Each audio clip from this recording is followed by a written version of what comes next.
Bem-vindos a mais um Quer Que Desenhe? O assunto de hoje é um dos eventos mais importantes da história. Por isso, fique ligado, vamos destrinchar a Revolução Francesa, ou as Revoluções Francesas, uma fase que durou 10 anos entre 1789 e 1799. Antes da gente entrar no assunto, não esqueça de deixar aquele like gostoso aqui no canto do vídeo. Se você já for inscrito, aperta o sininho para receber as notificações e ficar sempre de olho nas novidades do canal. O mapa completão fica disponível para você baixar a qualquer momento. É só clicar no link da descrição aqui embaixo. Agora, sem mais delongas, vamos falar de contexto. O que levou o povo francês a se rebelar assim? Bem, nesse período a França era um país muito rural, com uma sociedade repleta de desigualdades sociais, dividida em 3 classes: o primeiro, o segundo e o terceiro estados. O primeiro e o segundo estados representavam o clero e a nobreza, respectivamente. Eram a privilegiada aristocracia francesa. O terceiro estado era formado pelos demais grupos sociais, trabalhadores urbanos, camponeses e a burguesia. Estes representavam aproximadamente 97% da população.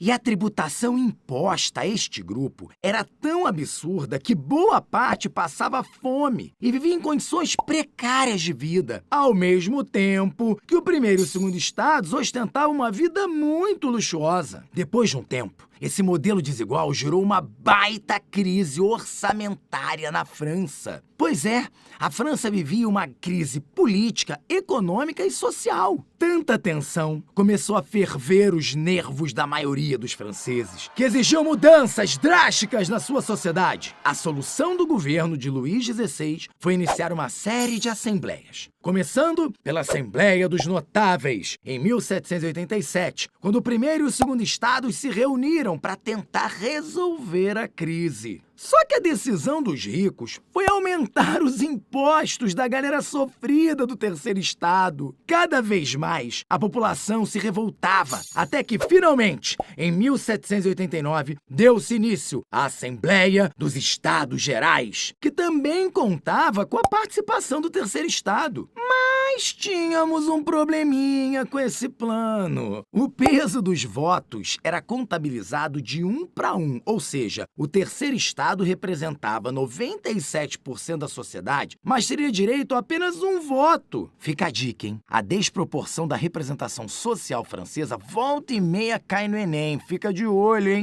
Os representantes do terceiro estado fizeram, então, 2 reivindicações ao rei. O aumento do número de deputados, na verdade era para os deputados do terceiro estado terem o mesmo número de deputados do primeiro e do segundo estado somados, ok? E que a votação não fosse por estado, e sim por cabeça, por deputado. Mas o rei, Luís XVI, com medo de entrar em atrito com a sua aristocracia, demorou muito a tomar sua decisão. Insatisfeitos, os deputados do terceiro estado se separaram e se autoproclamaram em Assembleia Nacional Constituinte, datada de 1789, sujeitando a monarquia francesa a uma Constituição. Era o início da Revolução. Agora vamos a um fato muito importante. Paralelamente ao processo político, ocorre uma grande revolta popular em 14 de julho de 1789, quando a população toma as ruas de Paris e promove a queda da Bastilha. Sim, algo muito simbólico, já que a Bastilha era uma cadeia com presos políticos e, portanto, havia se tornado uma grande marca da força do regime absolutista francês. Daí em diante, a Constituinte foi tomando forma. Foram elaborados os direitos do homem e do cidadão, que aboliu os direitos feudais e dividiu os poderes do governo. A Constituição entrou em vigor no ano de 1791, pouco antes do confisco dos bens do clero, na chamada Constituição Civil do Clero, que inclusive os tornou funcionários públicos. Em 1792, uma tentativa franco-prussiana de devolver os poderes da monarquia francesa falhou, pois os revolucionários, com sua guarda nacional, derrotaram os invasores, cantando a Marselhesa.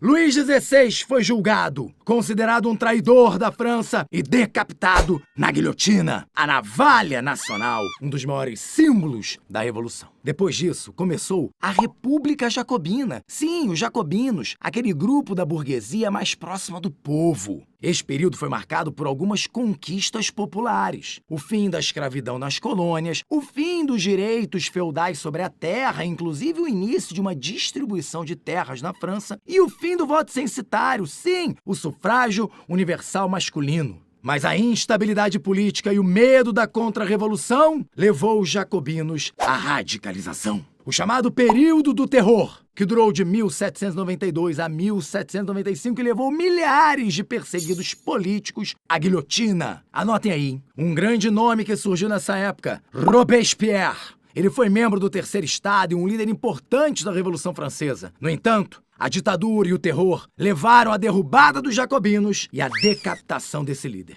Assim, em 1795, no Diretório, quem assumiu o poder foi um governo controlado por girondinos, a alta burguesia, lembra? Ou seja, burgueses que tiveram de enfrentar muitos levantes populares e uma crise econômica muito braba. O fim da Revolução só chegou em 1799, quando o jovem e prestigioso general mudou novamente o destino dos franceses. Napoleão Bonaparte deu o golpe do 18 Brumário e assumiu a França.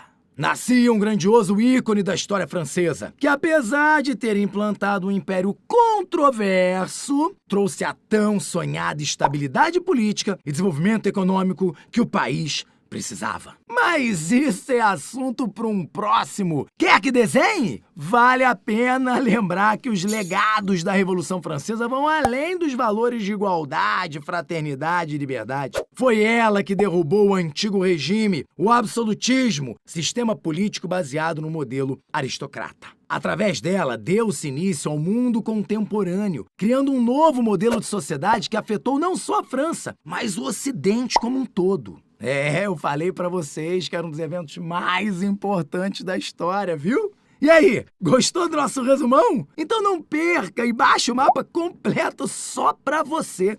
Basta clicar no link da descrição para salvar o desenho inteirinho em alta resolução. Aproveita e se inscreve no canal do Descomplica, deixa um like pra gente, comenta o que você tá achando, mande suas dúvidas, daqui a pouco a gente desenha. Compartilhe ou marque seus amigos nos comments. Vai ver, era isso que tava faltando pra ele pegar no tranco de vez, hein? Até a próxima, pessoal. Valeu, abraço!